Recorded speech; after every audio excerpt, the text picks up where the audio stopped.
Le reveal du calendrier 2026 en Formule 1, le double champion Superbike en titre officiellement en MotoGP, ou encore des précisions sur l'avenir du WEC. Je te résume chaque semaine le meilleur de l'actu sport méca. Première actu, Liberty Media a révélé les calendriers de Formule 1, Formule 2 et Formule 3 pour 2026.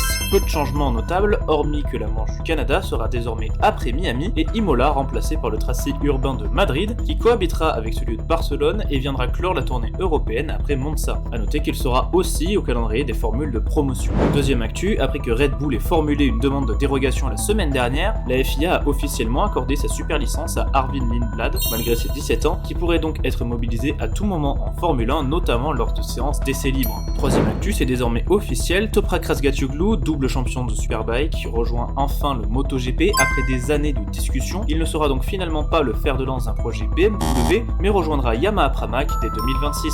Quatrième actu, à l'occasion de la traditionnelle conférence de presse des 24 heures du Mans, McLaren a révélé les traits de sa future hypercar ainsi que l'identité de son team principal, James Barclay, team principal de Jaguar en Formule 1 depuis 2021. De son côté, Genesis a révélé plus de détails sur son organigramme interne et continue de se préparer pour 2026. Enfin, Ford a annoncé travailler avec Oreca, déjà avec Alpine, Acura et Genesis pour son châssis, et non Multimatic comme on pouvait le supposer en janvier. Le programme Endurance sera dirigé par Dan Sayer, qui quitte donc la tête du programme moteur pour Red Bull en Formule 1. Dernière actu, Toyota a présenté en marge des 24 heures du Mans un nouveau prototype à hydrogène, le prototype GR LH2. Ce prototype a pu rouler sur la piste des 24 heures pour la première fois et démontre la faisabilité de la future réglementation 2032 et ses hypercars à hydrogène.